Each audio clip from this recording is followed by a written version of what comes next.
स्वागत है आप सभी का आपके अपने YouTube चैनल में। आज हम लोग बात करेंगे परिचारी की जो वैकेंसी है, परिचारी वैकेंसी, इसमें आपको आरक्षण का लाभ कैसे मिलेगा इसके बारे में बात करेंगे। क्योंकि डोमिसाइल नीति जो लागू हुआ है उसके बाद काफ़ी सारी चीज़ें जो है बदली है। आपको कौन कौन से डॉक्यूमेंट्स चाहिए अगर आपको बेनिफिट आपको लेना है अगर आरक्षण का, तो उसके बारे में आज हम लोग बात करेंगे।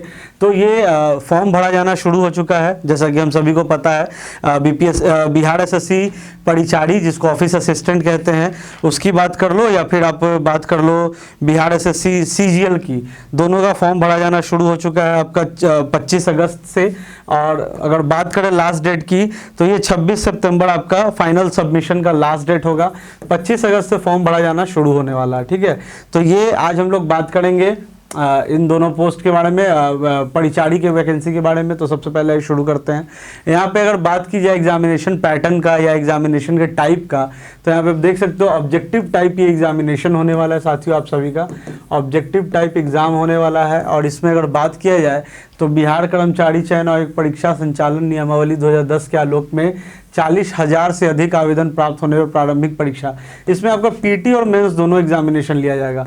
क्योंकि इसके बारे में हम लोगों ने पहले ही बात किया था, है ना। इसको कामदार भी कह रहे हैं, इस पोस्ट के बारे में कामदार भी कहा जा रहा है और कार्यालय परिचारी यानी कि ऑफिस असिस्टेंट भी इसको कहा जा रहा है, ठीक है ना। तो दोनों ये पोस्ट है, कामदार और कार्यालय परिचारी जिसको कहते हैं। इसमें अगर बात की जाए तो आपकी सिलेबस की, एग्जामिनेशन पैटर्न की सिलेबस की बात की जाए तो सामान्य अंक गणित, सामान्य ज्ञान और सामान्य हिंदी, ये तीनों पेपर से आपके क्वेश्चंस पूछे जाएंगे, ठीक है। कुल प्रश्नों की संख्या 100 होगी और हर क्वेश्चन के लिए आपको 4 नंबर और गलत के लिए 1 अंक काटे जाएंगे।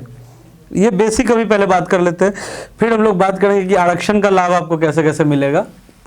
तो यहाँ पे आप देख सकते हो कि सामान्य अंक गणित का सिलेबस क्या है। तो आप यहाँ पे देख सकते हो कि SCF LCM पूछा जाएगा, वास्तविक संख्या। सामान्य ज्ञान में अगर बात कर ले तो जल संसाधन, कृषि, फसलें, खनिज, ये जो भी बेसिक है आपका। हिंदी में अगर बात कर ली जाए तो पर्यायवाची शब्द, कारक, मुहावरा, ये जो भी आपका सिलेबस ये तो। सरकारी नौकरी की तैयारी कर रहे युवाओं के लिए बड़ी खुशखबरी, लिखपढ़ ऐप, जहाँ मिलेगा आपको सभी एग्जाम के लिए daily quiz, model papers, online test series, video lectures, ebooks और बहुत कुछ। तो फिर देर किस बात की, अभी डाउनलोड करें लिखपढ़ ऐप, क्योंकि पढ़ लो चाहे कहीं से, फाइनल सिलेक्शन होगा यहीं से। धन्यवाद। हो गई बात वैकेंसी के बारे में। और यहाँ पे अगर हम लोग बात करें ऑफिस असिस्टेंट की वैकेंसी, तो यहाँ पे भी आप देख सकते हो कि जो लेटेस्ट अपडेट जो दिया गया है कि जो फॉर्म का जो प्राइस था 100 रुपीज़ भी कर दिया गया है। नोटिफिकेशन तो काफ़ी पहले था, लेकिन ये जो गवर्नमेंट का डिसीजन आया इसके कारण तो इसको होल्ड कर दिया गया था। अब ये बात करते हैं कि बिहार में जो आरक्षण का पैमाना है वो बदल रहा है और वो BSSC परिचारी से हम लोगों को देखने को मिलता है। BSSC परिचारी या जो ऑफिस असिस्टेंट की जो वैकेंसी आई है, इससे हम लोगों को ये बदलता हुआ पैमाना भी देखने को मिल रहा है। इसमें अगर बात करें तो आप पढ़ सकते हैं, यहाँ पे बहुत इंपॉर्टेंट सारे लाइन्स हैं कि आरक्षण का लाभ राज्य सरकार के संप्रति प्रचलित आरक्षण नियमों के अनुसार और राज्य सरकार के सक्षम स्तर से निर्गत प्रमाण पत्र के आधार पर ही देय होगा, सबसे पहली बात। उसके बाद क्या है कि आरक्षण का लाभ उन्हीं उम्मीदवारों को मिलेगा जिनका स्थायी निवास बिहार राज्य में हो, अर्थात जो बिहार के मूल निवासी हो। दूसरी बात, उसके बाद बिहार राज्य के बाहर के निवासी अभ्यर्थियों को आरक्षण का लाभ देय नहीं होगा। आवेदन में दिया गया स्थायी पता ही आरक्षण के प्रयोजन के लिए स्थायी निवास अनुमान्य होगा। उक्त आरक्षण के लिए उम्मीदवारों को स्थायी आवासीय प्रमाण पत्र प्रस्तुत करना अनिवार्य होगा। तो यहाँ पे डोमिसाइल नीति जो गवर्नमेंट की जो अभी रिसेंटली अनाउंसमेंट हुआ था, इसको लागू कर दिया गया है ये वाले वैकेंसी के लिए। BSSC परिचारी वैकेंसी में इसको लागू कर दिया गया है। यहाँ पे बताया जा रहा है कि आपको अगर मूल निवासी हो बिहार राज्य के तभी आपको आरक्षण का लाभ मिलेगा। और आपको क्या यहाँ पे प्रस्तुत करना होगा डोमिसाइल के लिए, तो स्थायी आवासीय प्रमाण पत्र आपको दिखाना होगा।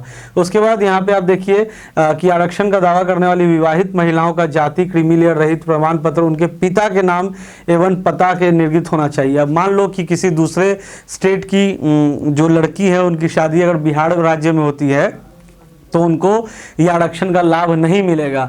आरक्षण का लाभ सिर्फ बिहार की जो बेटियां हैं जिनका स्थायी पता बिहार में है, जिनके पिता का जो पता है वो बिहार में है ना, तो ये पिता के आधार पर उनको आरक्षण का लाभ मिलेगा। तो ये सिर्फ बिहार और बिहार के मूल निवासियों के लिए ही ये आपकी जो वैकेंसी है, इसका जो आरक्षण का लाभ है वो उनके लिए ही सिर्फ ये मान्य है। तो ये बहुत ही इंपॉर्टेंट, क्योंकि यहाँ पे हम लोगों ने यहाँ पे टाइटल भी दिया हुआ कि बदल रहा है बिहार में आरक्षण का पैमाना। एग्जामिनेशन के पैटर्न और सिलेबस के बारे में हम लोगों ने बात किया, क्या क्या पूछा जाएगा, क्या पैटर्न है, क्या सिलेबस है। तो वीडियो अगर पसंद आया तो लाइक कीजिएगा और ऐसे कंटेंट, ऐसे अपडेट्स के लिए सब्सक्राइब कीजिए हमारे लिख पढ़ यूट्यूब चैनल को। Thank you.